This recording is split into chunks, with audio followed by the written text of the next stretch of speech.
Hello दोस्तों, मैं हूं गौरव और आज जो है मैं बिहार लाइब्रेरियन का जो महामैराथन क्लास में चला रहा हूं उसमें जो है लेक्चर 19 डिस्कस करने जा रहा हूं। तो हमने अभी तक जो है लेक्चर 18 तक डिस्कस किया है, जिसमें टोटल 700 क्वेश्चंस को बहुत डिटेल वर्जन में हमने पढ़ा है। तो इसमें हम मोर देन 10,000 क्वेश्चंस लाने वाले हैं, तो आप हमारे साथ जुड़े रहें और चैनल को ज़रूर सब्सक्राइब करें।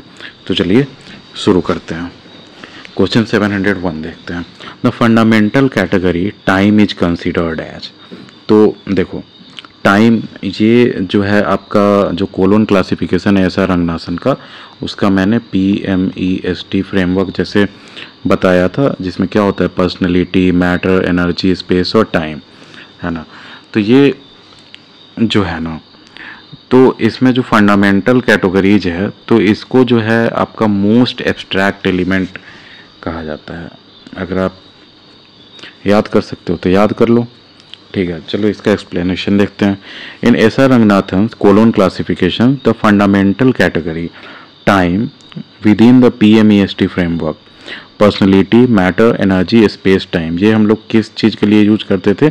क्लासिफिकेशन में यूज करते हैं किसी भी बुक या डॉक्यूमेंट को और बेटर क्लासीफाई करने के लिए कि उसका रिट्रीवल ईजी हो।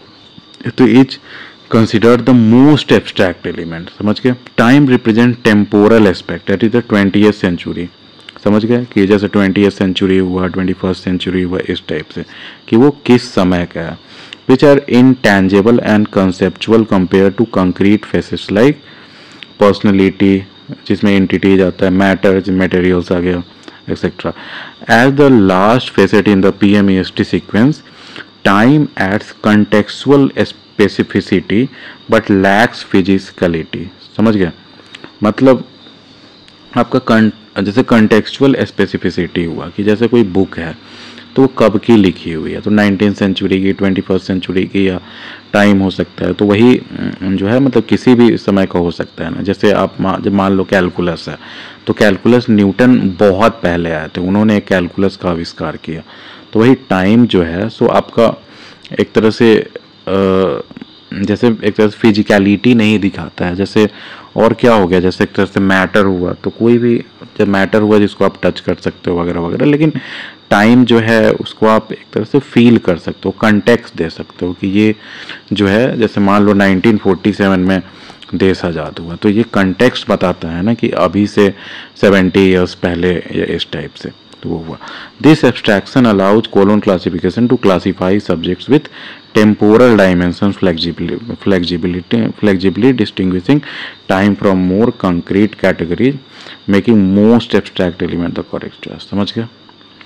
अब देखो, wall picture principle helps in deciding, तो ये फैसेट सीक्वेंस मैंने पहले के लेक्चर्स में बताया है फैसेट्स के बारे में कि मतलब कैसे जो है मतलब कोलोन क्लासिफिकेशन जो है मोर फ्लेक्सिबल है ड्यू टू फैसेट्स की ये, और बेटर डिस्क्राइब करता है, बेटर क्लासीफाई करता है। समझ गए? तो ये जो है वॉल पिक्चर प्रिंसिपल जो है ये आपका फैसेट सीक्वेंस का पार्ट है, ये इम्पॉर्टेंट है, आप पढ़ लेना।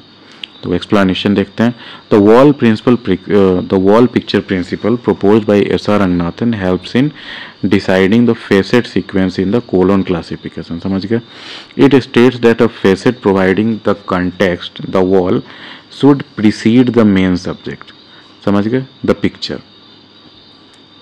देखो, in a class number, for example in classifying treatment of heart diseases, the context medicine comes before the specific subject heart। समझ गए?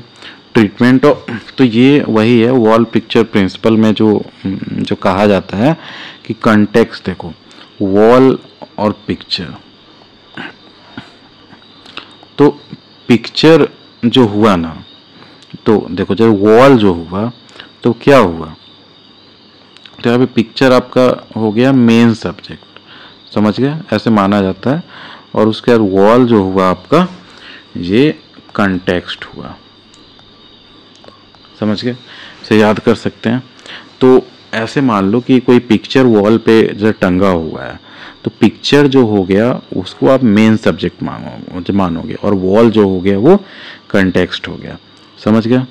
तो वॉल जो होता है ना, कंटेक्स्ट जो होता है वो आपका जो है एक तरह से मेन सब्जेक्ट से पहले आता है, समझ गए। तो इसीलिए wall principle, wall picture principle इसे कहते हैं।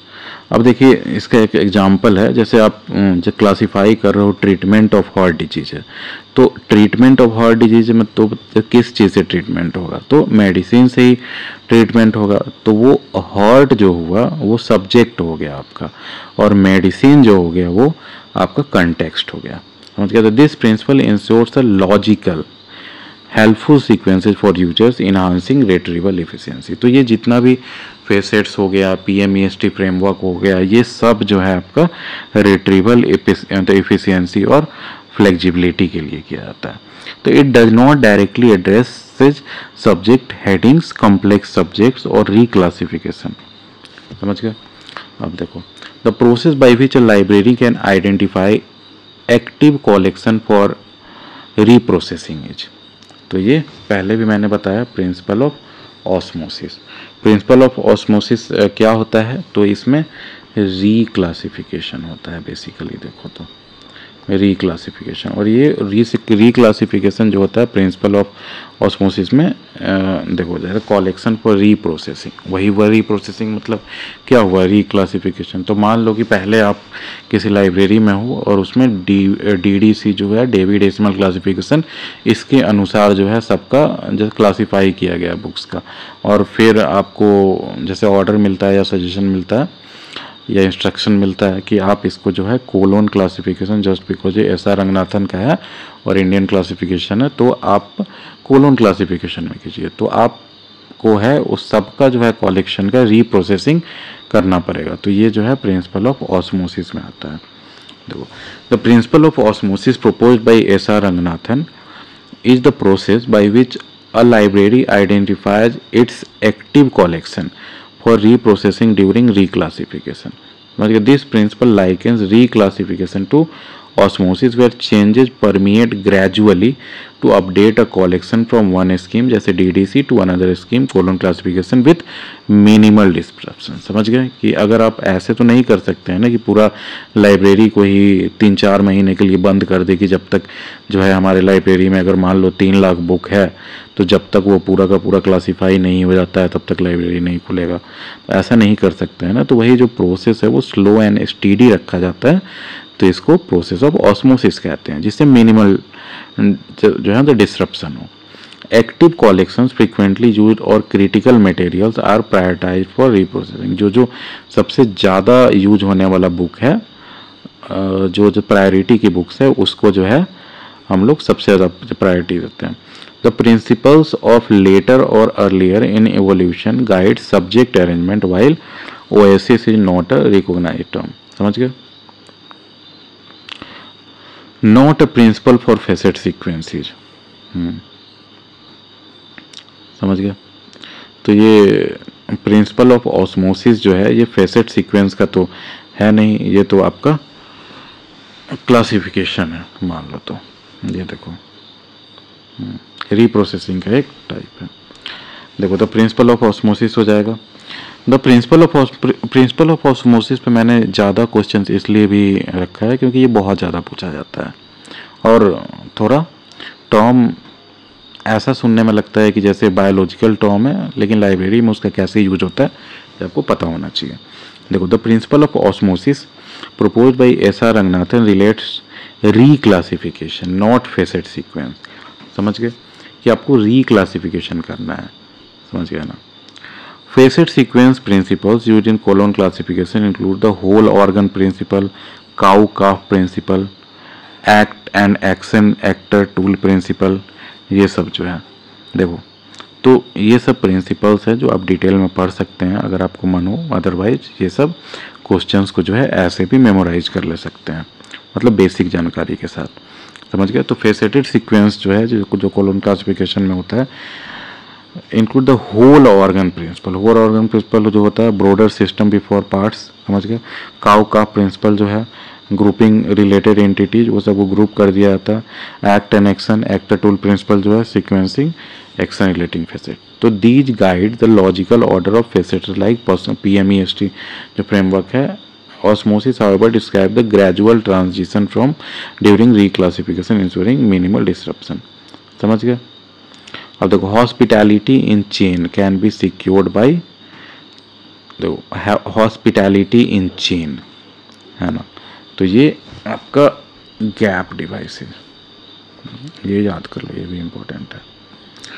In S.R. Ranganathan's colon classification, hospitality in chain is secured by gap devices. These devices involve resolving unused notation. जैसे मैंने पहले बताया था कि जो है नोटेशन अगर आपको दे दिया गया है कि इतने लेटर्स में होगा तो इतने ही लेटर्स में होगा, और एक्स्ट्रा अगर आपका ब्लैंक है तो वो ब्लैंक छोड़ दिया जाता है कि फ्यूचर में अगर चेंज किया जाएगा तो वो मतलब जो आपका स्ट्रक्चर है डेटा का वो मेंटेन रहे. समझ गया? तो वही in SR. Ranganathan colon classification, hospitality in chain is secured by gap device. The devices involve reserving unused notation जो gap within a sequence of class numbers to allow for future additions of new subjects और isolates without disrupting the existing structure. समझ गए? For example, leaving numbers और letters unassigned in an array, मैंने पिछले lecture में बताया था, ensures flexibility. समझ गए? फ्लेक्सिबिलिटी है फ्यूचर जो आप एडिशंस करेंगे न्यू सब्जेक्ट्स का या आइसोलेट्स का. आइसोलेट्स क्या हो गया? जो नए सब्जेक्ट्स हैं नए क्रिएट कर रहे हो आप आइसोलेट करके किसी नॉलेज को. Chronological devices assign notation based on time. Mnemonic devices and जब mnemonic devices aid memory and fractional devices are not standard in colon class. Gap devices specifically enhance colon classification ability to accommodate new knowledge, making them correct choice for hospitality in chain. समझ गया?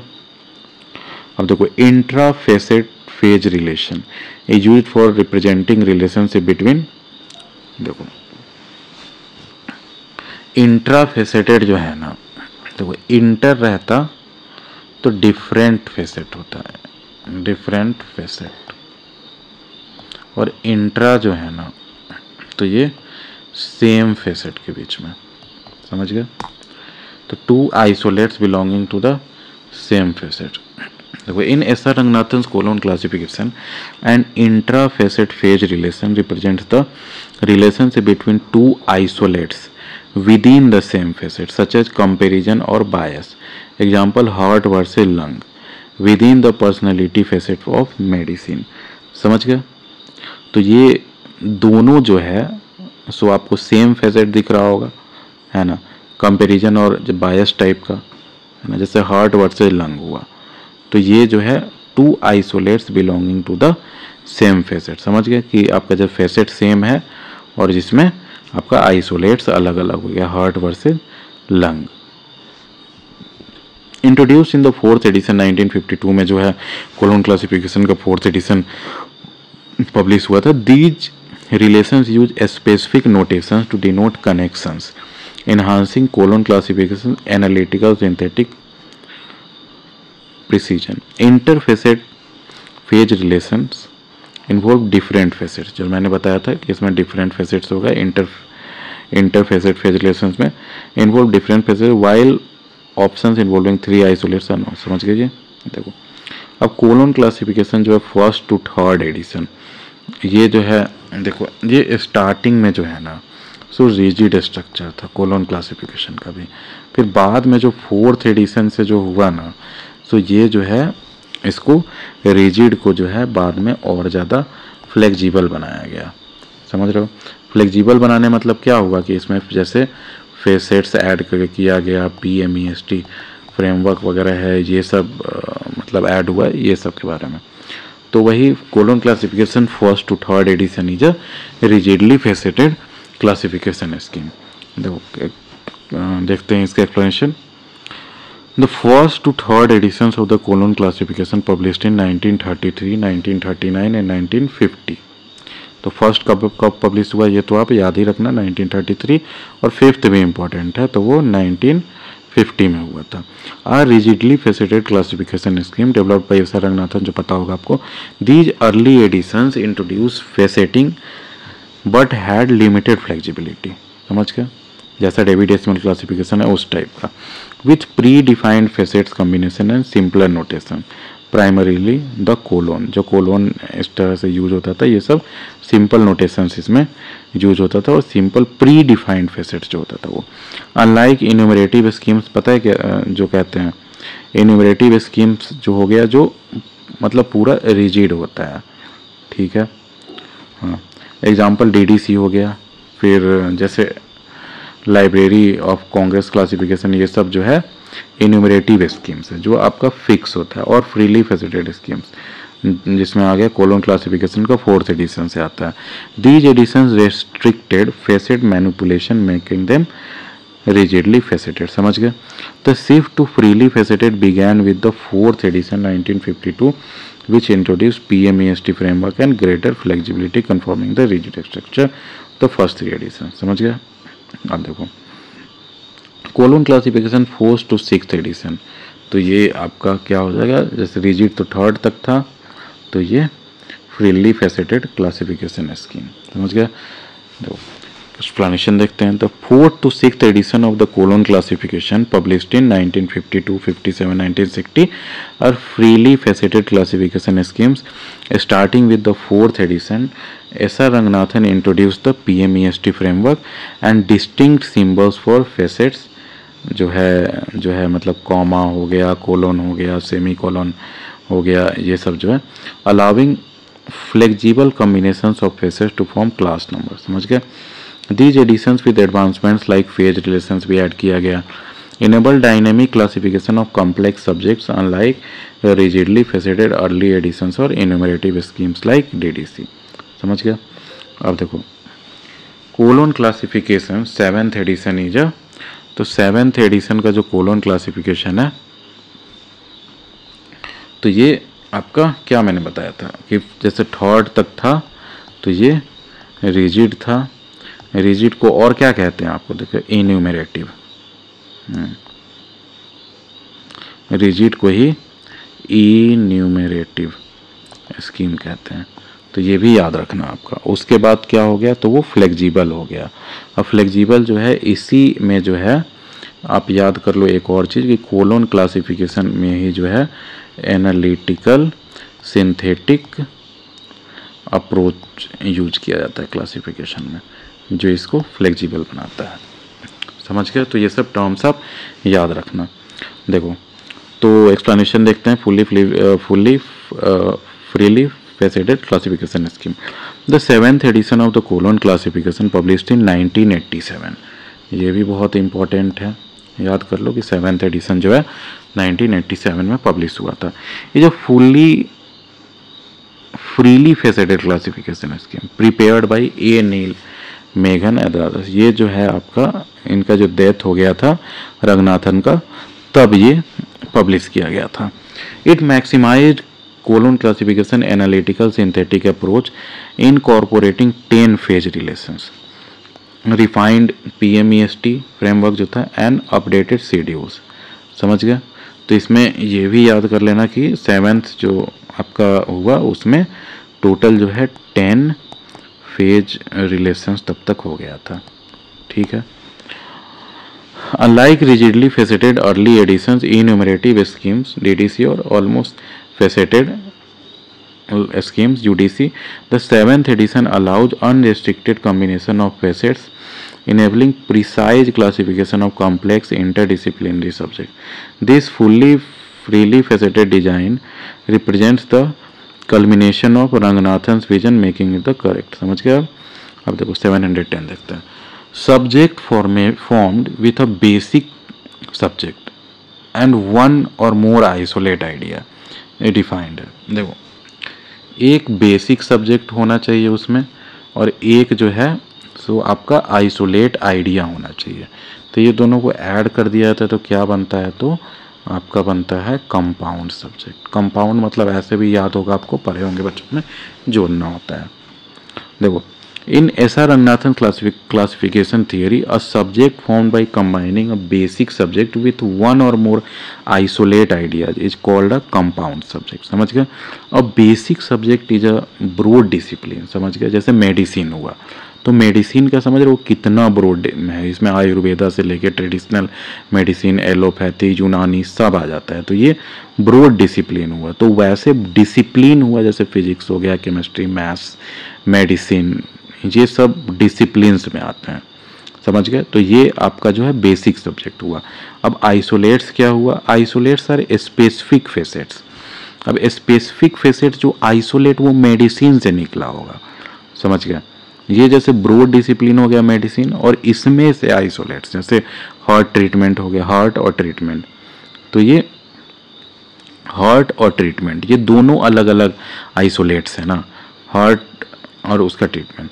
तो combining these as in treatment of heart diseases creates a compound subject. समझ गए कि दो मतलब एक भी आइसोलेट्स हो सकता था या दो ज़्यादा भी हो सकता था, तो ये कॉम्प्लेक्स सब्जेक्ट बना, समझ गए, treatment of heart diseases. Complex subjects involve relationship between multiple subjects, example economics and sociology, समझ गया, while basic subject lack isolates. This distinction, central to colon classifications, analytical synthetic approach ensures precise classification, making compound subject the correct choice. समझ गया। देखो, the sign used to indicate all types of phase and facet relation in UDC is called, तो ये colon, ये जो है ना sign, यही है, बी हो जाएगा। तो यूडीसी क्या है? तो ये आपका है यूनिवर्सल डेसिमल क्लासिफिकेशन, समझ गया। अब देखो, in the universal decimal classification the colon जो मैंने बताया is the primary sign use to indicate both phase and the facet relation, समझ गए। फेज और फेसेट रिलेशन के दोनों के बीच में जो है कोलोन यूज किया जाता है को जो है एक तरह से साइन इंडिकेट करने के लिए। The colon denotes relationship between subjects और फेसेट सच एज कोऑर्डिनेशन। जैसे 53:62 दिया हुआ, तो ये 53 होता है फिजिक्स का, 62 होता है इंजीनियरिंग का। तो ये दोनों के बीच का रिलेशनशिप बताएगा, समझ गए। और फेज रिलेशन है कंपेरिजन भी बता सकता है। While double colons and square brackets are used for specific purpose है, रिवर्सिबल रिलेशन और ग्रुपिंग। जैसे डबल कोलोन था तो ये आपका जो है रिवर्सिबल रिलेशन के लिए यूज होता है ना, रिवर्सिबल रिलेशन के लिए आपका डबल कोलोन हो गया, है ना, डबल कोलोन। और वैसे ही जैसे स्क्वायर ब्रैकेट्स जो है ये यूज होता है ग्रुपिंग के लिए, है ना, जब जैसे ग्रुप में डालते हैं सबको। The colon is the most versatile and common indicators in UDC almost faceted structure. Double inverted commas are not use, समझ गया। तो the concept of common isolates was formulated by, तो किसके द्वारा किया गया था? तो ये अभी मैंने बताया था एसआर रंगनाथन द्वारा, है ना। और ये किस चीज़ में है कॉमन आइसोलेट्स का कंसेप्ट?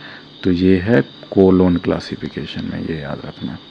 कोलोन क्लासिफिकेशन से जो है ना बहुत क्वेश्चन इसी टाइप का क्वेश्चन पूछा जाता है एग्जाम में। इनफैक्ट आपको कितने बार इस टाइप का भी दे देगा, 53:62 दे देगा, और वो उसको जब मैच करना रहेगा फिर 53, ऐसे मैं हाइपोथेटिकली बता रहा हूँ, ऐसे 62 दे देगा, इसको मैच करना रहेगा, ऐसे ऐसे करके, मतलब तीनों का ऐसे करके। तो वो भी नेट जेआरएफ के मैंने एग्जाम में देखा है। तो देखो, the concept of common isolates, तो एसआर रंगनाथन किसके लिए? तो कोलोन क्लासिफिकेशन के लिए। The concept of common isolates was formulated by SR Ranganathan in his colon classification. Common isolates such as anteriorising ACI and posturizing PCI isolates represents recurring facets like time, place or form that can be applied across subject to enhance classification precision. समझ गया। Introduce in colon classification early editions and refined in later one. This concept is central to Ranganathan analytical synthetic approach. चलो, the subject biochemistry is the result of, तो ये मैंने पहले भी बहुत अच्छे से बताया सब्जेक्ट फॉर्मेशन। मैं आगे और भी लेक्चर्स लाऊंगा तो उसमें सब्जेक्ट फॉर्मेशन जो है एसआर रंगनाथन का प्रिंसिपल्स ऑफ सब्जेक्ट फॉर्मेशन वो मैं अलग से एक्सप्लेन करूंगा, जिसमें आपने पढ़ा होगा जैसे फ्यूजन होता था, डिस्टिलेशन होता था, लेयरिंग होता था, ये सब। तो देखो, तो बायो और केमिस्ट्री से बायोकेमिस्ट्री बना, तो ये फ्यूज करके दिया गया दो सब्जेक्ट को, फ्यूजन हो गया। मैंने पहले बताया था जैसे किसी चीज़ को अगर एक बड़ा है उसको यहाँ से ब्रेक करके छोटे छोटे में 2 पार्ट में डिवाइड कर दिया गया, तो इसको कहते हैं फ्यूजन। मतलब बड़ा जो है सो छोटे में टूटा, और जो छोटा है 2 और उसको ऐड करके अगर बड़ा बन जाता है तो ये हो जाता है फ्यूजन। मतलब 2 चीज़ को फ्यूज करा दिया गया। तो वही बायो और केमिस्ट्री, मतलब बायोलॉजी और केमिस्ट्री को फ्यूज करके बायोकेमिस्ट्री बनाया गया। समझ गए? तो ये फ्यूजन का एग्जाम्पल है। देखो आगे देखते हैं इसका। In SR Ranganathan classification theory biochemistry is found by fusion, है ना। अ मोड वेयर 2 और more distinct discipline biology and chemistry, जो अलग अलग डिसिप्लिन है, combine to create a new integrated subject with is own identity. समझ गए? बायोकेमिस्ट्री जो है उसका अपना आइडेंटिटी है। Fusion differs from loose assemblage. Loose assemblage में क्या कहते थे, जैसे सब्जेक्ट को बिना आपको मतलब जब बेसिकली आपको देख के ही पता चल जाएगा कि लूजली जो है 2 सब्जेक्ट को कंबाइन कर दिया गया है, मतलब उतना अच्छे से इंटीग्रेशन नहीं होता है जितना जैसे फ्यूजन में हुआ। फिर जैसे लेमिनेशन में मैंने बताया था लेयरिंग ऑफ फैक्ट्स होता है, फ्यूजन में जैसे मैंने बताया कि डिवाइडिंग अ सब्जेक्ट हो गया। Biochemistry synthesis of biological and chemical principles into a cohesive discipline exemplifier fusion. समझ गए? It emerges as a distinct field. अब देखो, in a classification scheme the group special libraries, medical libraries, hospital libraries represent to an array। ये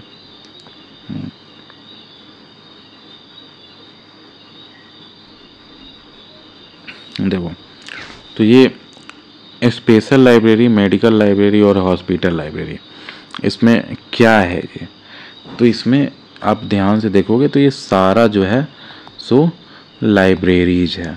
तो ये अगर देखो तो इसका जो है क्या है, आपका सेम कैरेक्टरिस्टिक है ना।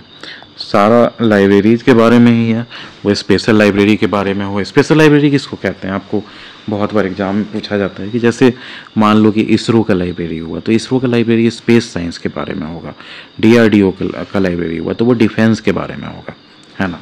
तो वैसे ही जो है स्पेशल लाइब्रेरी, मेडिकल लाइब्रेरी और हॉस्पिटल लाइब्रेरी, तो इसका कैरेक्टरिस्टिक जो है वो सेम होगा कि ये लाइब्रेरीज होगा। तो इसका जो है ये आप कह सकते हो कि ये आइसोलेट्स है with in a facet that share a similar जिस कैरेक्टरिस्टिक। ये एरे का डेफिनेशन है ना, इसलिए मैं बता रहा हूँ। देखो तो इन लाइब्रेरी जैसे सॉरी इसका हम एक्सप्लेनेशन देखते हैं।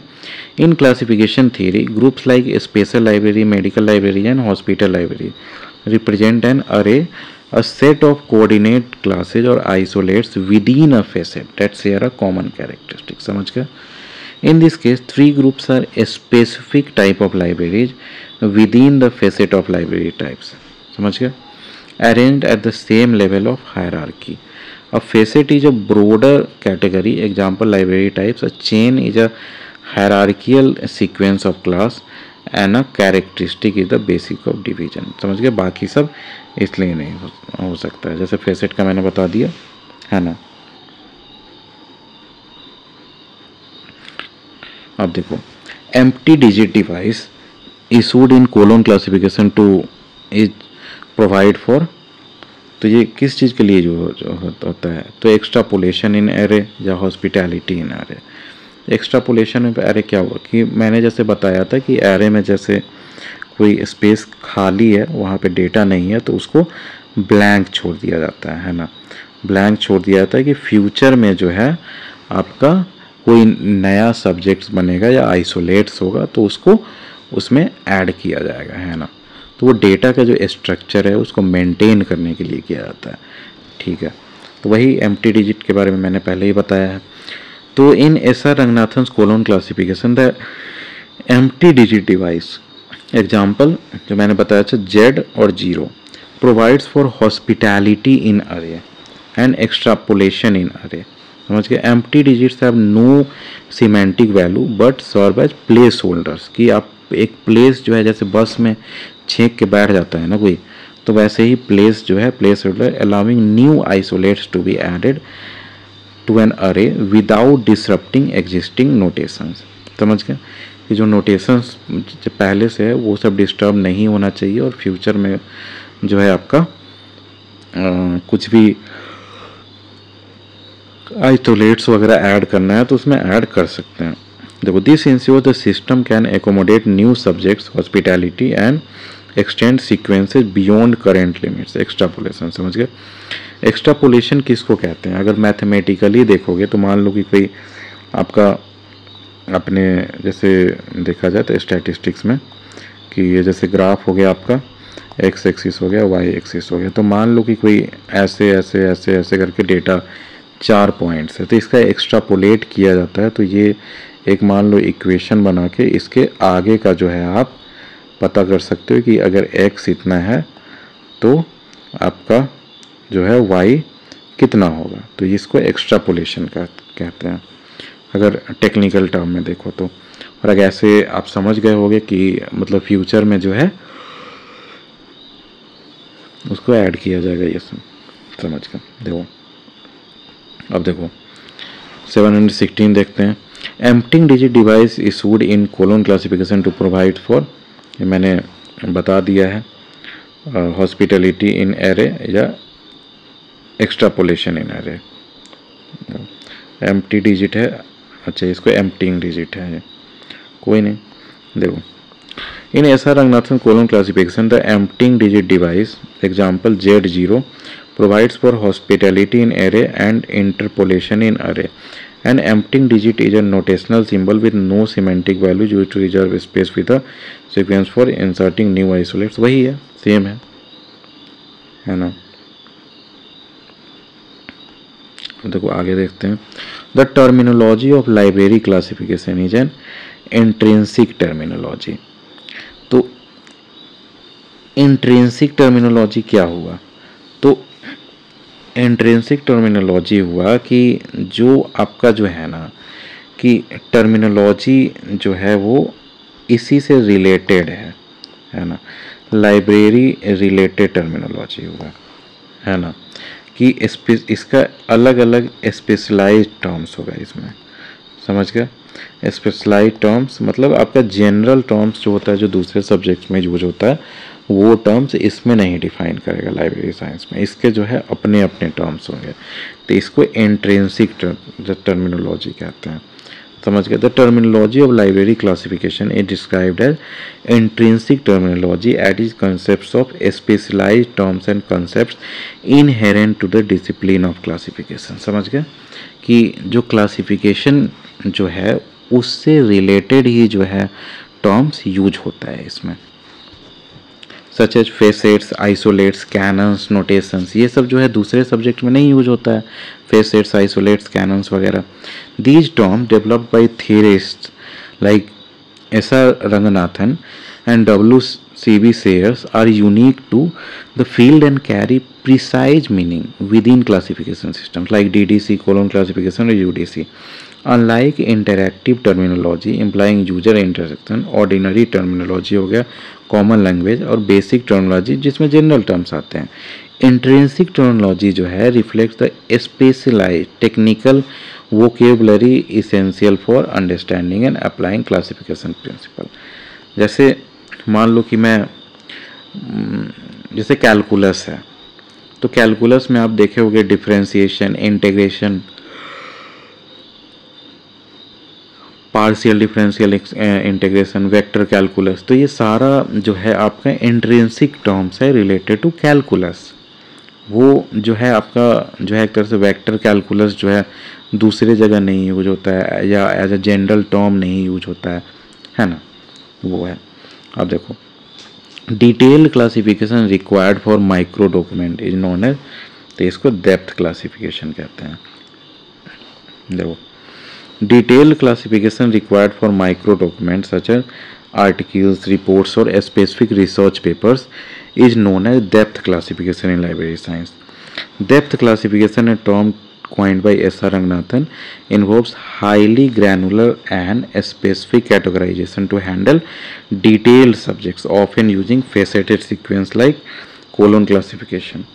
Unlike micro classification, ये तो होता ही नहीं है जो दिया हुआ है, बुक क्लासिफिकेशन जो होल बुक के लिए होता है, ब्रॉड का जो क्लासिफिकेशन होता है वो जनरल कैटेगरी के लिए जो क्लासिफाई किया जाता है। ब्रॉड क्लासिफिकेशन कब यूज होता था समझ रहे हो ना, बहुत पहले, जो नॉर्मली खुद का लाइब्रेरीज वगैरह कोई शौकीन लोग रखते थे वो क्लासिफाई कर दिए, उसी को जो है LCC जो है लाइब्रेरी ऑफ कांग्रेस कितने बार उठा लिया, तो ये सब ब्रॉड क्लासिफिकेशन हुआ, सॉरी मतलब जनरल कैटेगरी। डेप्थ क्लासिफिकेशन समझ गए कि स्पेशलाइज मटेरियल के लिए जो है आपका डेप्थ क्लासिफिकेशन होगा।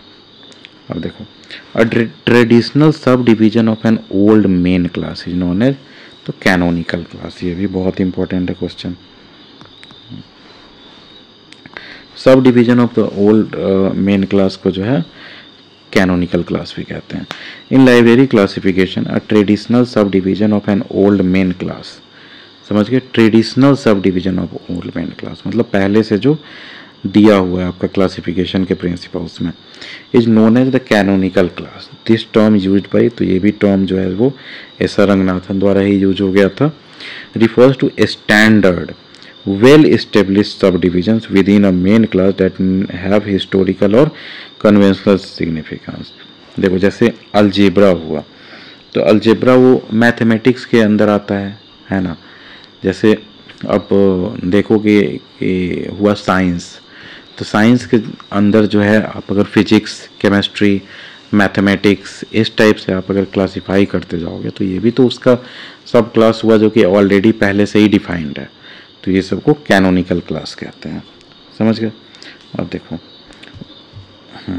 These classes are foundational and persist across revisions, मतलब ये नहीं चेंज होता है ना। अलजेब्रा अगर है तो वो अलजेब्रा ही रहेगा, उसके अंदर जो है और हो सकता है ऐड हो जाए।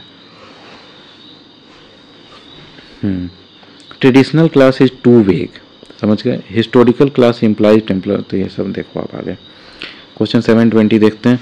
The process of analyzing a complex subject into its constituent phases is known as, तो फेज एनालिसिस वो कहते हैं, ये भी आप याद कर लो। देखो, the process of analyzing a complex subject, बहुत कॉम्प्लेक्स सब्जेक्ट है, इनटू इट्स कॉन्स्टिट्यूएंट फेजेज, समझ गए। कॉन्स्टिट्यूएंट फेजेज मतलब समझ गए ना। देखो जैसे कोई आप जो क्लासिफिकेशन किए हुए हो उसमें आप फेसेटेड स्ट्रक्चर का यूज किए हो, फिर आप जैसे कोलोन, सेमी कोलोन, ये सब का, फिर PMEST फ्रेमवर्क होता है इसका भी, तो मतलब सारा आप जो है अच्छे से किए हो, है ना। तो कॉम्प्लेक्स सब्जेक्ट्स को जो है ये सब के द्वारा जो है सो मतलब क्या किया जाता है कि और मतलब बेटर तरीके से क्लासीफाई किया जाता है ना, इनटू इट्स कॉन्स्टिट्यूएंट फेजेस। तो वही मतलब फेजेज में जैसे जैसे आप पढ़ते जाओगे तो इसको जो है आपको फेज एनालिसिस कहते हैं। तो आप ऐसे भी इसको याद कर सकते हो कि कॉन्स्टिट्यूएंट फेजेज में अगर जो है मतलब तोड़ के ज़्यादा अंडरस्टैंड किया जाए तो उसको जो है फेज एनालिसिस कहते हैं। देखो ये सब कॉम्प्लेक्स चीज़ सब है, जो आप केवल टर्मिनोलॉजी भी याद कर लो कि एग्ज़ाम में रिकॉल कर सको तो वो बहुत बड़ी बात है, क्योंकि आप खुद फील कर रहे होंगे। बहुत लोग बोर हो रहे होंगे कि यार कैसे कैसे क्वेश्चंस करा रहे हैं, लेकिन आप खुद फील कर रहे हो कि these questions are entirely different from the questions on other channels और वीडियो लेक्चर्स। क्यों? क्योंकि इसमें जो है जो क्वेश्चन पूछे जाते हैं जो डिफ़िकल्ट है, जो आपको रैंक लाने में हेल्प करेंगे, अच्छा परसेंटाइल लाने में हेल्प करेंगे नेट JRF वगैरह में, वैसे क्वेश्चंस भी इंक्लूड किया गया है। तो देखो, in S.R. Ranganathan's colon classification, the process of analyzing a complex subject into its constituent phases is known as phase analysis. Introduced in the 4th edition से इंट्रोड्यूस हुआ था 1952। Phase analysis identifies relationship between subjects और faceted such as बायस, comparison और influence forming complex subject. देखो जैसे complex subject, जैसे subject का अगर नाम है इकोनॉमिक्स इन्फ्लुएंसिंग सोशियोलॉजी, मतलब समझ रहे हो सोशियोलॉजी क्या होता है पहले? तो सोशियोलॉजी होता है कि आपकी सोसाइटी कैसे बनी है, कैसे कैसे कैसे कैसे चेंजेज आया सोसाइटी में, रिलीजन कैसे बना, लोग साथ रहना कैसे सीखा, है ना। तो वो जो हो गया, अब उसका इकोनॉमिक्स इन्फ्लुएंसिंग सोशियोलॉजी। तो इकोनॉमिक्स कैसे कैसे इन्फ्लुएंस किया सोशियोलॉजी में। मानो कि जैसे एक तरफ जो है जैसे मतलब ट्रेडर्स रहने लगे, एक तरफ पुजारी लोग रहने लगे जो जैसे विद्या दिए, एक तरफ कोई और क्लास रहा, एक तरफ जो है जैसे क्लीनिंग क्लास जैसे जो पुराने ज़माने में कहते थे वो सब रहे। तो ये सारे मिल के जो है, तो जैसे जैसे इकोनॉमिक्स बढ़ते गया, मतलब कहते हैं कि जैसे जैसे अर्थव्यवस्था बढ़ते गई, वैसे आप देखोगे कि सोसाइटी का डेवलपमेंट भी अलग अलग होते गया। आप खुद देखो 1947 में जब देश आज़ाद हुआ था, तो एक टाइम था जब आप अगर देखे होगे Manjhi the mountain man movie, तो उसमें एक बंदा आता है चलाते हुए सब बराबर किया, आज से सब बराबर है, अनटचेबिलिटी को ख़त्म कर दिया सरकार। लेकिन जब वो मिलता है अपने गांव के आदमी से, तब उसे ओरिजिनलिटी पता चलता है कि किस लेवल तक का उस समय जो है सोसाइटी में डिस्क्रिमिनेशन था। लेकिन अब देखो, आप कुछ भी पानी पूरी खाने जाते हो, छोले कुलचे कुछ भी खाते होगे मार्केट में, कभी आपने पूछ के देखा है कि वो कौन से क्लास से है? मतलब क्लास इन द सेंस कि कौन सा कास्ट है, रिलीजन है, कौन से स्टेट से है, बस आप खाते हो।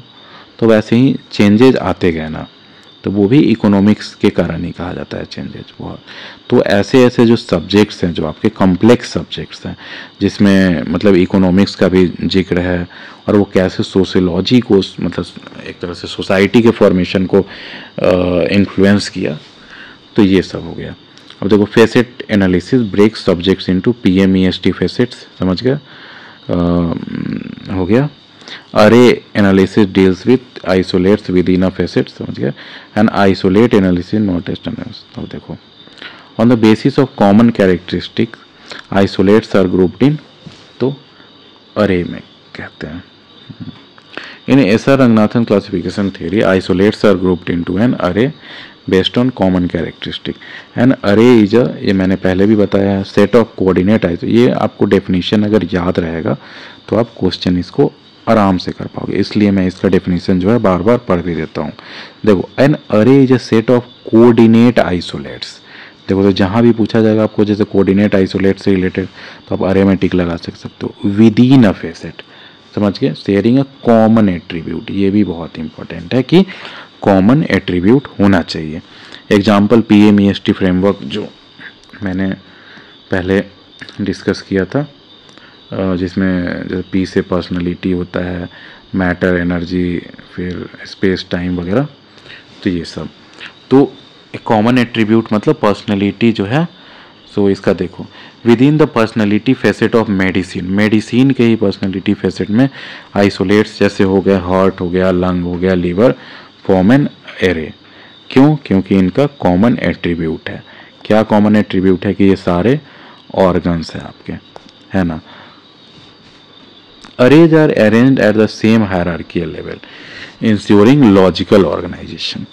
समझ गए कि उसमें सारे का हायरार्की सेम होगा, जैसे हार्ट, लंग और क्या था, लीवर, तो ये सेम लेवल पे रखे जाएंगे आइसोलेट्स जो हैं। अब facet is the brother category. अब छोड़ो, देखो क्वेश्चन 722 देखते हैं। Brother groups in an array are arranged इन, तो फिलिएटरी सीक्वेंस, ये भी इम्पोर्टेंट है। फिलिएटरी सीक्वेंस है ना। आप देखो, इसका एक्सप्लेनेशन देखते हैं। In SR Ranganathan classification theory, broader groups within an array are arranged in a filiatory sequence. The principle ensures that isolates or classes are ordered hierarchically based on their relationship, such as from general to specific or parent to a child. Example, in a biological array, mammals precedes primates. समझ गए?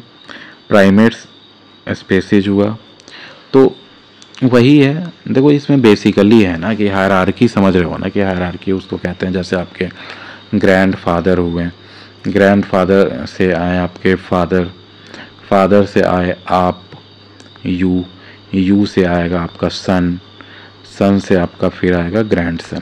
तो ये सब आप समझ रहे हो ना कि जैसे एज का हायरार्की हुआ, रिलेशनशिप का हायरार्की हुआ, तो वैसे ही जैसे एनिमल किंगडम में भी हायरार्की आता है ना। तो वही सब है। तो वो फिर से मैं एक्सप्लेन करता हूँ। इन SR Ranganathan classification theory, brother groups within an array are arranged in a filiatory sequence. This principle ensures that isolates or classes are ordered hierarchically based on their relationships. समझ गए? Such as from general to specific और parent to child. जैसे general वाला मैंने बताया था, जैसे maths हो गया, मैथमेटिक्स, उससे हुआ अलजेब्रा, अलजेब्रा से मान लो बूलियन अलजेब्रा। तो ये सब देख रहे हो ना, हायरार्की हुआ फ्रॉम जनरल, जैसे सब्जेक्ट हो गया आपका मैथ्स, उससे जो है आप और स्पेसिफिक की तरफ बढ़ रहे हो। तो ये अब देखो, filiatory sequence enhance logical and intuitive arrangement. समझ गए कि लॉजिकली अरेंज किया हुआ होगा तो आपको ज़्यादा बेटर रिट्रीवल हो सकता है किसी भी डॉक्यूमेंट या बुक का, है ना। अब देखो, फेज रिलेशन में have to be shown at the phase relation, तो subject level, faceted level, array level, all of the above, इसमें ऑल ऑफ द अबव हो जाएगा। देखो, in SR Ranganathan colon classification, phase relation जो बताया था मैंने, क्या होता है कि जैसे बायस हो गया, कंपैरिजन हो गया, इन्फ्लुएंस हो गया, है ना, तो may be shown at multiple levels, है ना। ये जैसे फेज रिलेशन बहुत सारे जो लेवल्स पे हो सकता है ना, क्योंकि वो तो रिलेशन है ना। सब्जेक्ट लेवल, जैसे जैसे बिटवीन इंटायर सब्जेक्ट्स के बीच में हो सकता है, economics versus sociology. Facet level में हो सकता है जिसमें दो जैसे फेसेट्स के जो बीच में हो, जैसे विद इन अ सब्जेक्ट, जैसे treatment versus diagnosis in medicine, है ना। अरे लेवल पे भी हो सकता है between isolates within a facet, example heart versus lung. तो introduce in the 4th edition 1952, phase relation enhance colon classification ability to classify complex subjects by explicitly denoting interconnections. ये जो basically देखो, मैं ये कहूँगा कि जब देखो डेवी डेसिमल क्लासिफिकेशन हुआ, यूनिवर्सल डेसिमल क्लासिफिकेशन हुआ, या लाइब्रेरी ऑफ कांग्रेस क्लासिफिकेशन वगैरह हो गया, तो ये सब में देखोगे तो ये रिजिड स्ट्रक्चर था सबको। रिजिडिटी जो है सो धीरे धीरे कम की गई, उसको फ्लेक्सिबिलिटी लाने की कोशिश की गई, सो डैट अदर सब्जेक्ट्स जो है उसमें ऐड किया जा सके। लेकिन आपको देखेंगे कि अगर मास लेवल पे इसमें काम किया गया तो वो एसआर रंगनाथन जी ही काम किए। एसआर रंगनाथन इस तरह से किए कि आप सब्जेक्ट्स के भी बीच में आप रिलेशंस जो है पैदा कर रहे हो, कि जैसे मान लो कि वो था इकोनॉमिक इन्फ्लुएंस, जैसे इकोनॉमिक्स इन्फ्लुएंसिंग सोशियोलॉजी, देख रहे हो इसमें आप रिलेशनशिप दोनों के बीच में ला रहे हो। तो इसमें जैसे हायरार्कियल अप्रोच वगैरह भी आता है, कि जैसे मैंने अभी बताया था ग्रैंड फादर से ग्रैंड सन तक का, तो वैसे ही है कि आप ये सारा जो टेक्निक है वो इसलिए किया जा रहा है कि आपका बुक्स जो है ना वो ईजिली रिट्रीव किया जा सके। समझ गए? अब देखो, there applicability across these levels reflects colon classification analytical synthetic, समझ गया, approach जो है सो a system of terms used to denote the classes or ranked isolates in a scheme for classification is known as, तो terminology कहते हैं। System of terms used, इससे आप कर सकते हो, terms used to denote the classes और ranked isolates in a scheme for classification. समझ गए? थिसॉरस नहीं होता है, कॉन्सेप्ट नहीं होता, वोकेबलरी नहीं, टर्मिनोलॉजी कहते हैं। देखो, इन लाइब्रेरी क्लासिफिकेशन है system of terms use to denote classes और ranked isolates in a classification scheme is called terminology. This includes specialized terms like facets, isolates or canons which carry precise meaning within systems like David decimal classification, colon classification और universal decimal classification। Terminology जो है वो ensures clarity and consistency in describing classification structure. समझ गए कि आपका जो है क्लासिफिकेशन का जो स्ट्रक्चर है उसको टर्मिनोलॉजी ही तो डिफाइन करता है कि उसका मीनिंग क्या निकल रहा है ना। और रिट्रीवल में भी टर्मिनोलॉजी से ही देखा जाता है। अब देखो, any number in a notational system is denoted as, तो ये डिजिट के फॉर्म में होता है।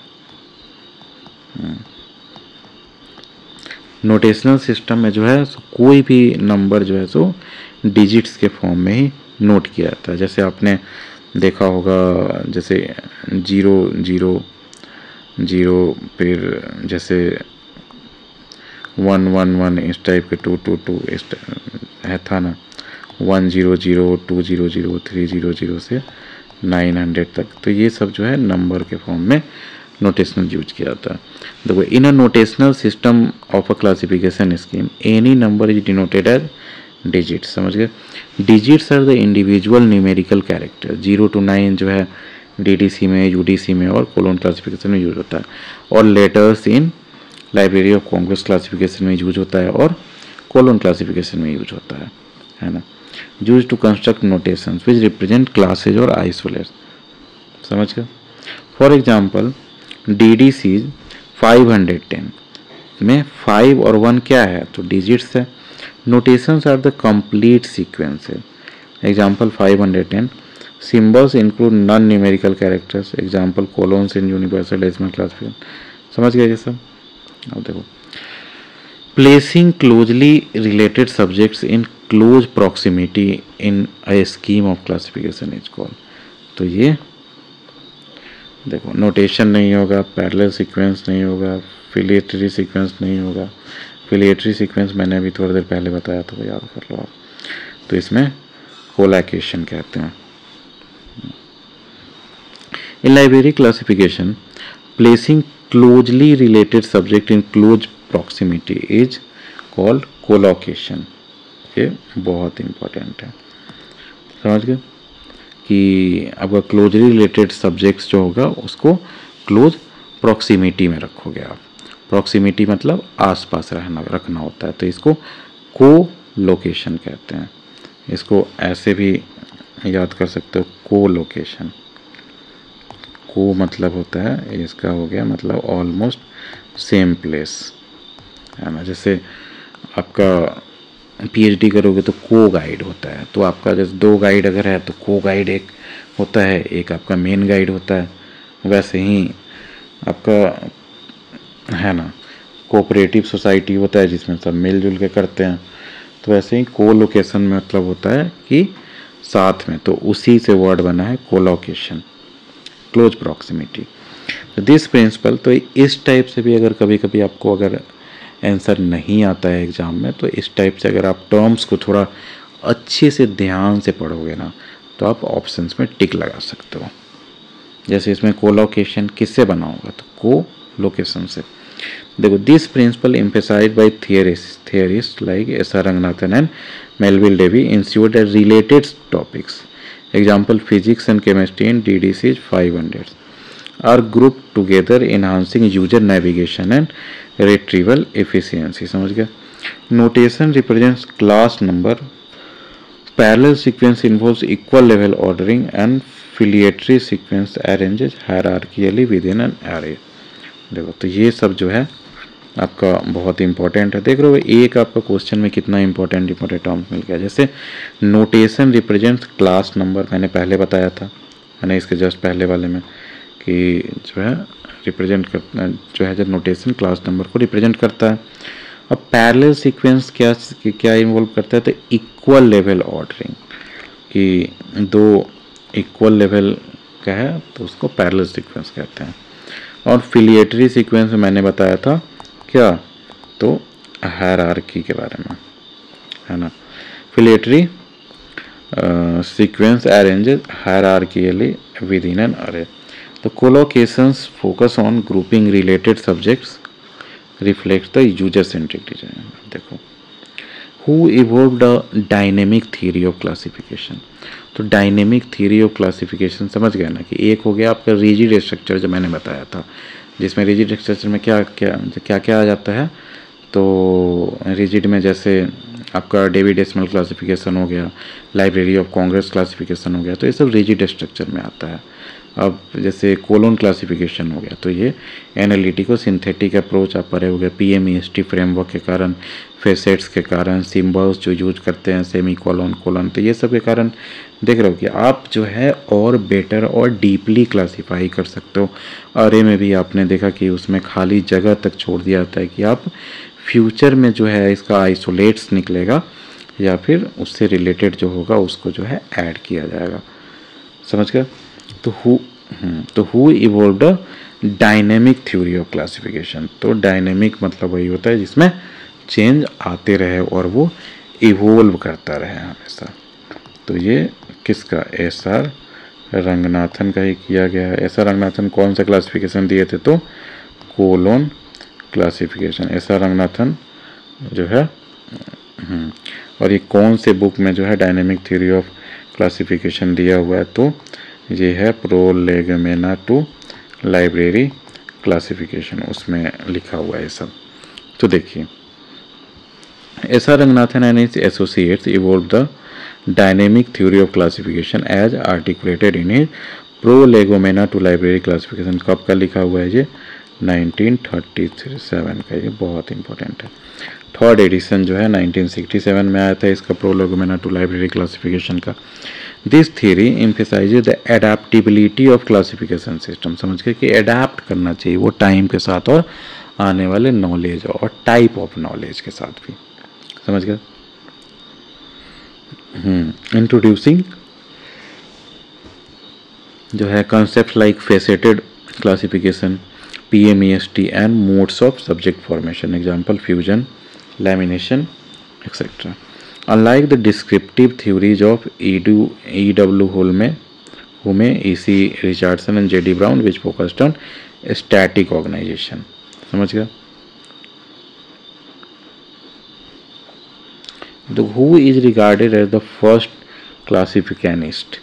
तो ये सेयर्स, पूरा नाम क्या था, तो WCB सेयर्स। इनका बहुत, जैसे ऐसा रंगनाथन का यहाँ नाम है वैसे ही जैसे डेविड डेसिमल क्लासिफिकेशन के मेलविल डेवी का नाम है, वैसे ही WCB सेयर्स भी बहुत फेमस पर्सनैलिटी हैं।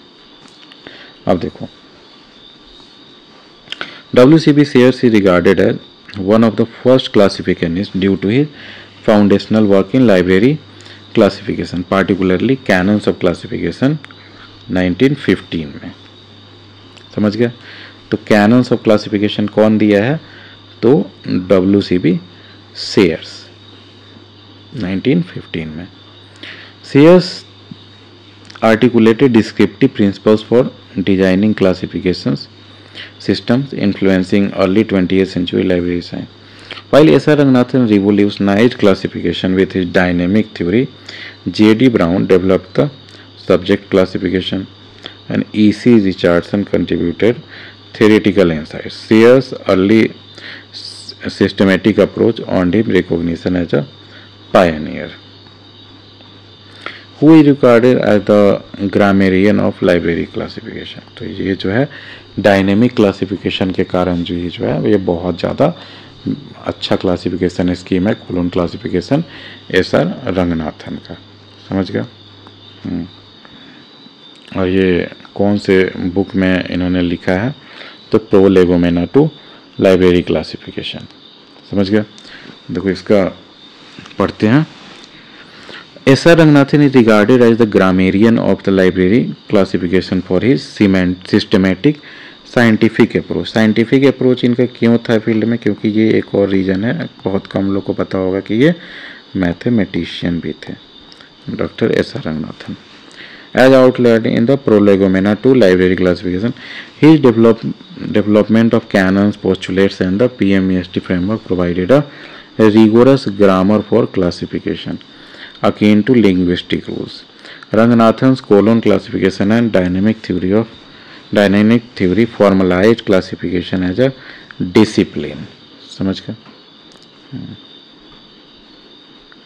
Who said that all classifications could be arranged in two groups, mechanical और physical? ये भी important है। ये Hume है, इनका पूरा नाम था E.W. Hume। समझ गया। तो मैकेनिकल और फिजिकल, इनका ये मानना था कि दो जो है ना पार्ट में पूरे नॉलेज को जो है डिवाइड किया जा सकता है, सारे क्लासिफिकेशन को। किस में, तो मैकेनिकल और फिजिकल में। समझ गया। मैकेनिकल में समझ गया, जैसे मैकेनिकल क्लासिफिकेशन में हो गया, जैसे अल्फ़ाबेटिकल क्लासिफिकेशन में हो गया।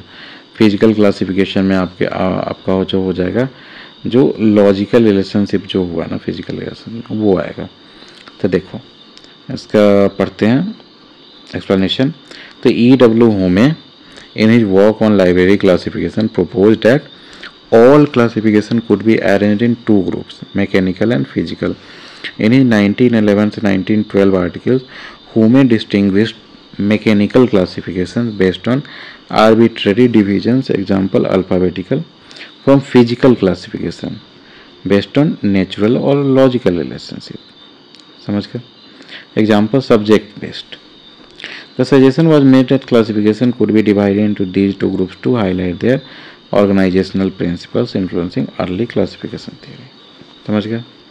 E.W. हुमे का दिया हुआ है, ऐसे याद करो E.W. हुमे तो दो पार्ट में डिवाइड कर दिए थे उन्होंने।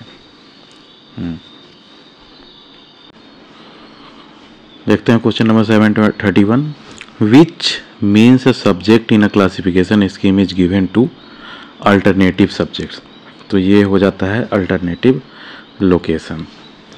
इसका एक्सप्लेनेशन देखते हैं। In a classification, when a subject is given two alternative places in a classification scheme, it is called an alternative location. This practice used in systems like Dewey Decimal Classification or Universal Decimal Classification allows a subject to be classified under multiple relevant classes to accommodate different user perspectives or library needs. Example, a book on history of mathematics might be placed in the history or mathematics. Parallel location is not a standard.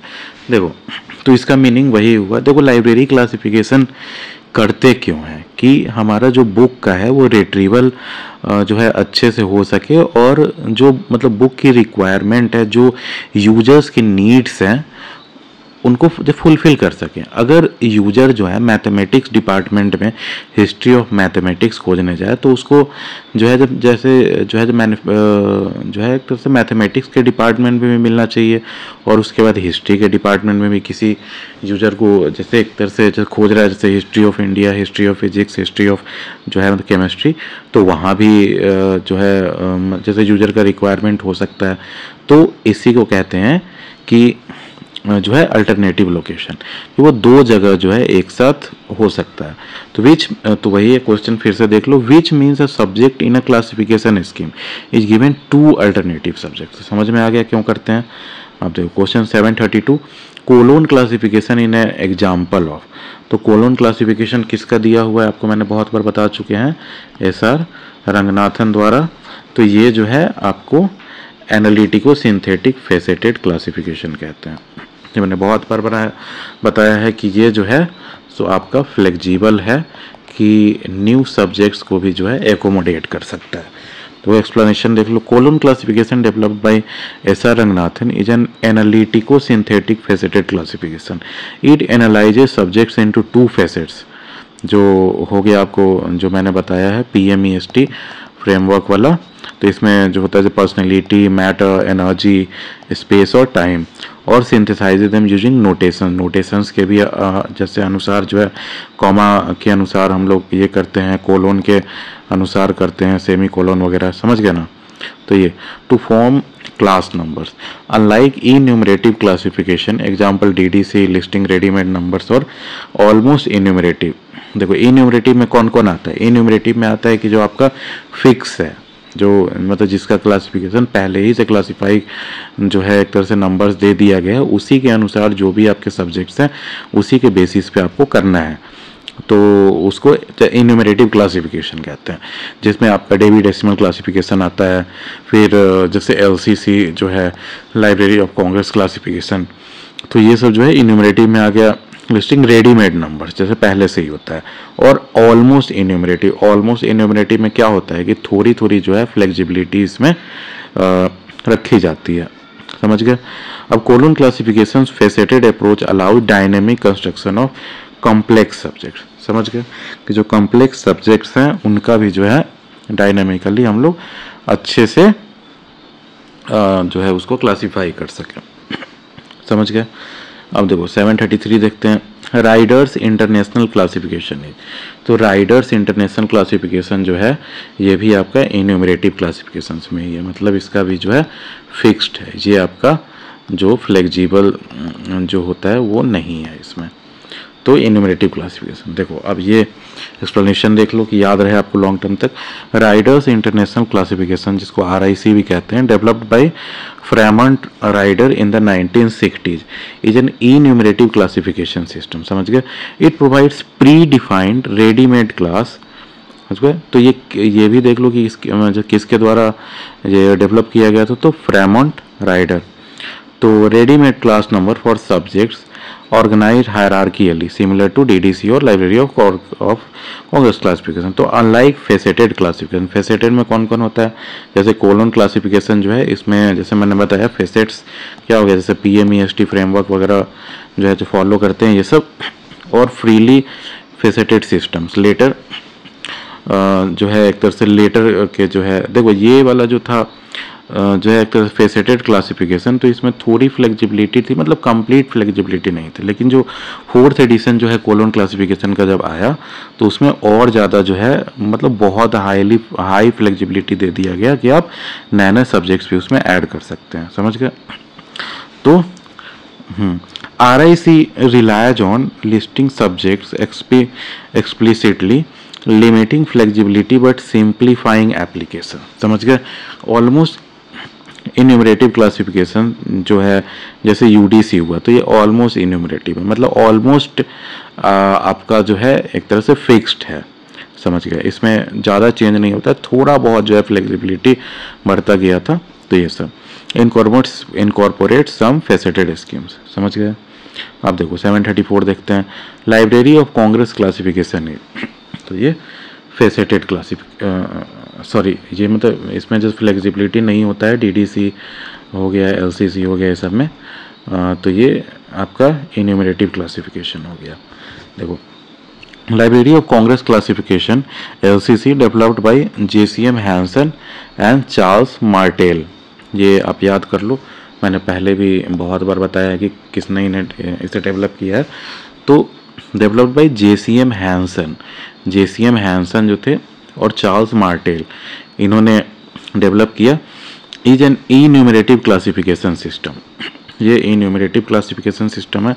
It organises knowledge into 21 main classes, A to Z में जो है 21 main classes में organise करता है, जिसमें से 5 जो है जो नहीं होता है, विथ प्री असाइन नोटेशन। समझ गए?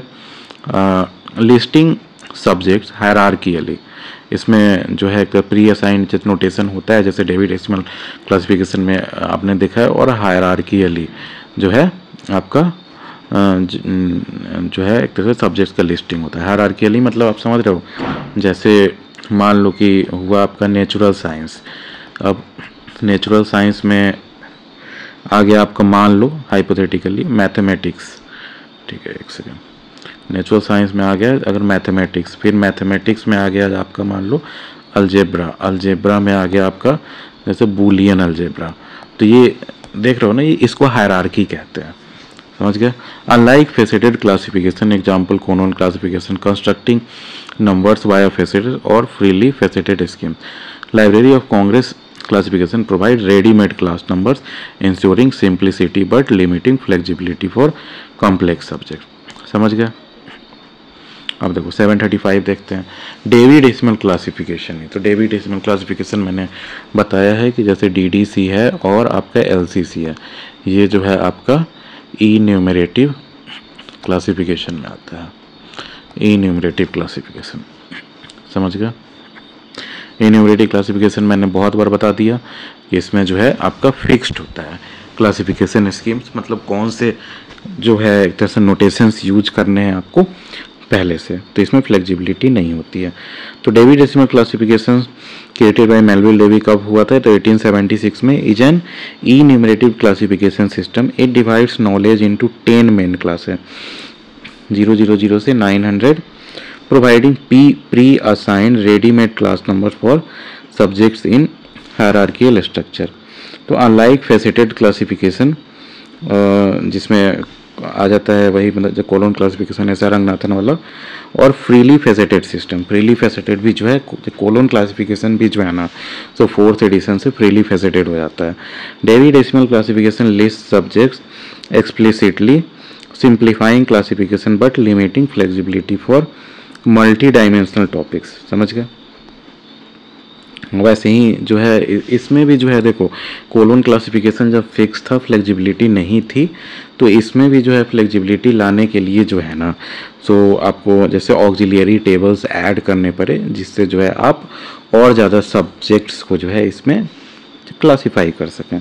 तो while later editions incorporate auxiliary tables for some faceted elements, Dewey decimal classification core design remains enumerative, distinguishing it from almost enumerative systems like unidecimal classification. समझ गए? ऑलमोस्ट इन्यूमरेटिव मैंने just इसके पहले वाले question में बताया है।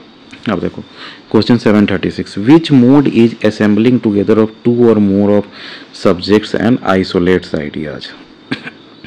तो इसको लूज असेंबलेज कहते हैं। देखो मैंने ये सब्जेक्ट फॉर्मेशन जो है एस आर रंगनाथन का वो पहले भी आपको बताया है, तो उसमें लूज असेंबलेज का जो है मैंने एग्जाम्पल भी पहले दिया था।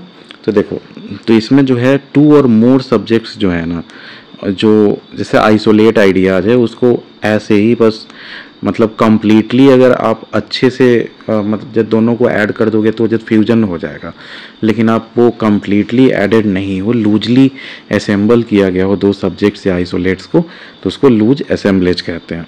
देखो तो इसका एक्सप्लेनेशन देख लो। In S R Ranganathan's classification theory the mode of assembling two or more subjects और isolate ideas together is called loose assemblage. समझ गए? This mode involves juxtaposing distinct subjects. समझ गए? डिस्टिंक्ट सब्जेक्ट्स जो है या आइसोलेट्स विदाउट डीप इंटीग्रेशन। समझ गए? Such as comparative study of economics and sociology. देख रहे हो, तो इसमें लूजली असेंबल किया गया ना कि इकोनॉमिक्स और सोशियोलॉजी जो है एक साथ अगर स्टडी किया जाए, जैसे biology and chemistry, mathematics and physics, इस टाइप से, तो ये लूजली असेंबल है। तो जैसा मैंने बताया कि फ्यूजन में जो है तो न्यू डिसिप्लिन ही क्रिएट कर देते हैं दो सब्जेक्ट्स को या आइसोलेट्स को फ्यूज करके।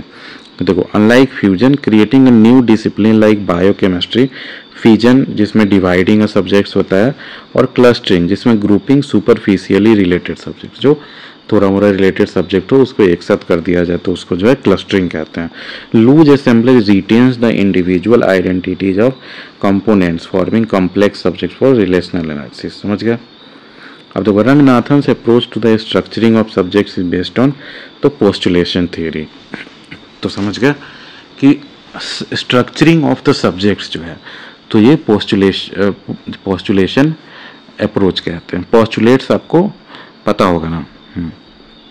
तो ये सब किस में लिखा हुआ है? तो वैसे ये जो है प्रोलेगोमेना जो है ना, प्रोलेगोमेना ऑफ लाइब्रेरी क्लासिफिकेशन जो इनका जो बुक है उसमें यूज हुआ है। और कितने पोस्टुलेट्स है टोटल? तो 13। देखो, तो S are Ranganathan approach to structuring a subject. समझ गए? कैसे कैसे सब्जेक्ट का स्ट्रक्चरिंग करना है in the colon classification is based on a postulation approach. समझ गए? पोस्टुलेशन अप्रोच के आधार पे outline in Prolegomena to library classification. This approach uses 13 postulates such as the postulate of fundamental category, जिसको PMEST कहते हैं, as foundational assumption for analyzing and synthesizing subjects. समझ गए? तो ये PMEST जो फ्रेमवर्क हुआ ना उसके बारे में बात है। तो हाँ हो गया। These postulates provide a scientific logical framework for classification ensuring consistency and adaptability। तो समझ गए कि देखो ये सारा वही है कि बेटर सब्जेक्ट को जो है कैसे क्लासीफाई किया जाए कि अच्छे से रिटेन किया जा सके बाद में ज़रूरत हो तो इसमें भी जो है अब जितने ज़्यादा कॉम्प्लिकेटेड सब्जेक्ट्स आते जा रहे हैं, जैसे देखो जैसे पहले साइंस होता था, साइंस में भी फिजिक्स आया, फिजिक्स में भी एस्ट्रोफिजिक्स आया, एस्ट्रोफिजिक्स में भी देखोगे जैसे मतलब स्टडी ऑफ जो है ब्लैक होल्स वगैरह हो गया, उसमें भी डीप स्टडी देखोगे। वैसे ही जैसे मेडिसिन रिसर्च वगैरह में, तो उसके लिए जो है ना ये सब जो है आपको पोस्टुलेट्स वगैरह सब ऐड करना पड़ता है कि जैसे लॉजिकल एक फ्रेमवर्क बनाया जा सके जिससे और अच्छे से क्लासिफिकेशन हो सके बुक की। These postulates provide a scientific logical framework for classification ensuring consistency and adaptability। समझ गए? अब देखो, expressive title which is also called तो एक्सप्रेसिव टाइटल को जो है कर्नल टाइटल भी कहते हैं, ये भी इंपॉर्टेंट है। देखो, in SR Ranganathan classification theory and expressive title that concisely captures the core subject of a document is called a kernel title। समझ गया? तो जो है एक्सप्रेसिव टाइटल जो है वो वही कोई मतलब सब्जेक्ट का डॉक्यूमेंट है, तो उसका जो कोर सब्जेक्ट हुआ ना, उसी को एक्सप्रेसिव टाइटल जैसे कहोगे कि उसका अंदर जो लिखा हुआ है वो बेस्ट कौन से टाइटल के द्वारा जैसे बताया जा सकता है। अब देखो, जैसे गांधी जी पे हजारों बुक्स लिखी हुई होगी या लाखों बुक्स लिखी हुई, लेकिन सारे बुक्स के टाइटल से आप डिफ्रेंशिएट कर पा रहे होगे ना कि गांधी जी के अगर हो सकता है कि कोई जैसे सत्याग्रह के अप्रोच पे जब बुक लिखे, कोई जो है एक तरह से जब बचपन के लाइफ पे बुक लिखे, तो वही टाइटल जो है आपका एक्सप्रेसिव होना चाहिए कि वो क्या एक्सप्रेस करना चाहता है बुक जो है। The kernel title distills the essential subject matter focusing on key terms or concepts। Example heart disease treatment, तो हार्ट डिजीज ट्रीटमेंट है फॉर अ मेडिकल बुक, तो हार्ट डिजीज ट्रीटमेंट का होगा तो ये मेडिकल बुक के लिए होगा। तो this aids in precise classification and indexing in systems like colon classification. समझ गया? अब देखो क्वेश्चन 739 देखते हैं। Which is the central part of the whole subject in encompassing a range of related idea। तो देखो, ये पर्सनैलिटी, ये भी किस चीज़ से रिलेटेड है क्वेश्चन, तो ये भी कोलोन क्लासिफिकेशन जो है एसआर रंगनाथन का, जिसमें PMEST फ्रेमवर्क के बारे में बताया गया है, उसके बारे में। तो देखो, तो in SR Ranganathan colon classification the fundamental category personality is the central part of the subject encompassing a range of related idea. समझ गए? With in the PMEST framework personality, matter, energy, space, time, personality represents the primary entity or focus। समझ गए? Example heart इन medicine और plants in botany. समझ गए? जैसे medicine में जो हो गया तो हार्ट जो हुआ, और अगर बॉटनी का तो है वो प्लांट्स। समझ गए? Forming the subjects core, it is the most concrete facet around which other facets like matter, materials, energy, sense, space और टाइम प्रोवाइड कंटेक्स्ट। समझ गए? अब देखो, which is an aspect of a subject, तो facet जो है ना वो सब्जेक्ट के किसी एस्पेक्ट को कहते हैं फेसेट। देखो, तो in SR Ranganathan classification theory of facet is an aspect of a subject representing a distinct dimension और characteristic such as personality, matter, energy, space और टाइम, जिसको PMEST फ्रेमवर्क कहते हैं। किसमें? तो कोलोन क्लासिफिकेशन में। समझ गया? तो facets are combined to form class numbers enabling analytical synthetic classification. समझ गया? And isolate is a specific term within a facet. समझ गया? Within a facet. Example heart in personality, a category is a broader grouping like, ये सब। समझ गया? देखो 741 देखते हैं। Subject is formed by a combination of 2 और मोर सब्जेक्ट्स इज कॉल्ड, 2 या 2 से सब ज़्यादा सब्जेक्ट के जो है मतलब कॉम्बिनेशन से बनता है उसको कॉम्प्लेक्स सब्जेक्ट कहते हैं।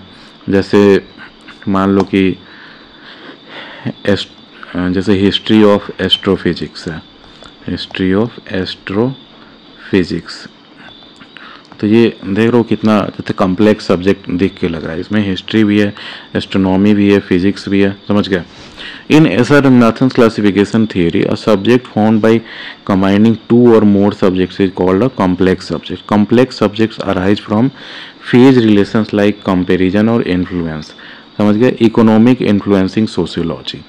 तो ये सब कॉम्प्लेक्स सब्जेक्ट हुआ। अब बेसिक सब्जेक्ट जो होता है सिंपल होता है, जैसे इकोनॉमिक्स हो गया। कंपाउंड सब्जेक्ट जिसमें हो गया 2 जो होगा, जैसे इकोनॉमिक और पॉलिसी। और जो कॉम्प्लेक्स सब्जेक्ट, समझ गए? तो इसको कोलोन क्लासिफिकेशन में जो है फेज एनालिसिस के अनुसार किया जाता है। देखते हैं question 742। Statistics for economics in an example of statistics for economics. समझ रहे हो? तो ये इन्फ्लुएंस फेज रिलेशन का एग्जाम्पल होता है। देखो, ये अगर समझ नहीं पाओ, देखो ये जैसे फेज रिलेशन मैंने बताया था ना, सेमी कोलोन वगैरह से ये सब से यूज होता है, तो उसमें जो है एक आपका जो है इन्फ्लुएंस कर रहा हो दूसरे को, दूसरे सब्जेक्ट को, तो इसलिए इन्फ्लुएंस फेज रिलेशन में ये आता है। जैसे स्टैटिस्टिक्स फॉर इकोनॉमिक्स, समझ रहे हो ना, स्टैटिस्टिक्स किसके लिए, तो इकोनॉमिक्स के लिए, तो वो इन्फ्लुएंस फेज रिलेशन में आता है। तो in SR Ranganathan's colon classification statistics for economics exemplifies an influence phase relation. This relation occurs when one subject, statistics, influences or shapes another, economics, forming a complex subject. Introduced in the 4th edition 1952. मैंने बताया ना कि जब SR Ranganathan का जब death हो गया था, सॉरी, जैसे 4th एडिशन में जो है एसआर रंगनाथन का जो ये जो कोलोन क्लासिफिकेशन था, उस समय जो है फेज रिलेशंस को जो है आपका अच्छे से ये जो है जैसे मतलब किया गया। और भी मतलब बहुत तरीके जो हैं जो आइसोलेट्स हो गया जो ना जैसे सब्जेक्ट के, और वो और जैसे जैसे सब्जेक्ट्स ऐड होते जाते हैं तो उसको कैसे आप एकोमोडेट करोगे लाइब्रेरी क्लासिफिकेशंस पे, इस सब चीज़ के लिए जो है ये सब आपको ऐड करना पड़ा था, जिसको जो फेसेट्स में आ जाते हैं, जिसमें आप बहुत चीज़ें देखोगे, जैसे PMEST फ्रेमवर्क्स हो गया, फिर जैसे कोलोन का यूज है, सेमी कोलोन, ये सब आ जाता है इसमें। तो ये सब कॉम्प्लेक्स सब्जेक्ट्स के लिए होता है use. Phase relations like influence are denoted by specific notation, समझ गया, to reflect inter subject connections, समझ गया।